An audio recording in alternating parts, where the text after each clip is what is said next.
योग वशिष्ठ 86वां दिन।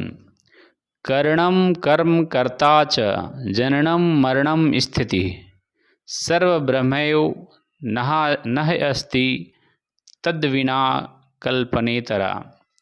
वशिष्ठ ने कहा, हे राम, यह विशाल जंगल अधिक दूर नहीं है और न ही वह विचित्र व्यक्ति किसी विचित्र संसार में है। यह संसार स्वयं ही वन है। यह विशाल शून्य है, परंतु यह शून्य अनुसंधान के प्रकाश में ही दिखाई देता है। नीति कथा में अनुसंधान का प्रकाश मैं है। इसे कुछ लोग स्वीकारते हैं और कुछ नकार देते हैं। नकारने वाले दुख भोगते रहते हैं, जो स्वीकारते हैं वे आत्मज्ञानी होते हैं। हजार बाहों वाला व्यक्ति मन है और हजारों उसके प्रकट रूप हैं। यह मन अपनी अंतर्निहित प्रवृत्तियों के कारण अपने को दंडित करता है और अशांत होकर इस संसार में भागता फिरता है। इस कथा में अंधकूप ही नरक है और कदली वन स्वर्ग, कटीली झाड़ियों वाला घना जंगल ही सांसारिक व्यक्ति का जीवन है। पत्नी, बच्चे, संपत्ति आदि कांटों की तरह हर समय उसे दुख देते रहते हैं। मन है जो कभी नरक में घूमता फिरता है तो कभी स्वर्ग में और कभी इस लोक में। जब भ्रमित व्यक्ति के मन पर ज्ञान का प्रकाश पड़ता है तो उसे मूर्खतावश वह अस्वीकृत कर देता है। उसे लगता है कि ज्ञान मेरा शत्रु है।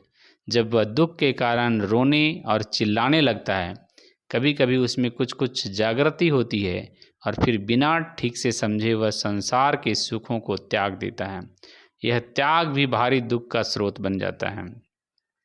परंतु जब पूरी समझ के फलस्वरूप त्याग किया जाता है, अर्थात मन की प्रकृति की जांच पड़ताल करने के फलस्वरूप ज्ञान प्राप्त होता है, तो त्याग परम सुख की प्राप्ति कराता है।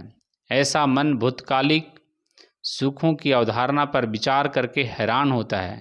जिस प्रकार व्यक्ति के अंग कटने पर गिर जाते हैं और विलीन हो जाते हैं, उसी प्रकार संसार का त्याग करने वाले व्यक्ति की अंतर्निहित प्रवृत्तियां भी उसके मन में अंतर्धान हो जाती हैं।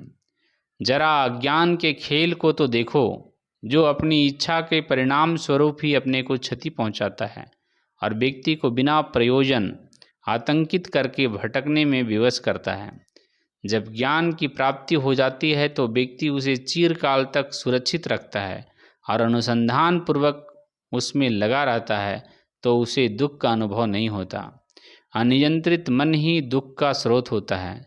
जब यह बात अच्छी तरह समझ ली जाती है तो दुख उसी प्रकार भाग जाता है जिस प्रकार सूर्य के उदय होने पर धुंध अदृश्य हो जाती है। परम ब्रह्म सर्वशक्तिमान होता है। ऐसा कुछ नहीं जो उसके बाहर हो। उसकी अपनी शक्ति या ऊर्जा ही सब में व्याप्त है। शरीरधारियों में वह चेतना या ज्ञान की परिचय चित्त शक्ति है।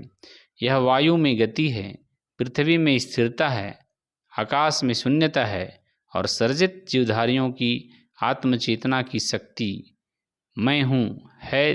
तो भी यह सब कुछ और नहीं बल्कि पर ब्रह्म की शक्ति है। कर्म के उपकरण, कर्म और कर्ता, जन्म, मृत्यु और अस्तित्व, ये सभी बाह्य हैं। ये सभी ब्रह्म हैं, अन्य कुछ भी नहीं है। कल्पना में भी कुछ नहीं। भ्रम, लालसा, लोभ और आसक्ति का अपना अस्तित्व नहीं। जब द्वैत नहीं तो इसका अस्तित्व भी कैसा। जब बंधन का भी अस्तित्व नहीं तो निश्चय ही मुक्ति भी मिथ्या है।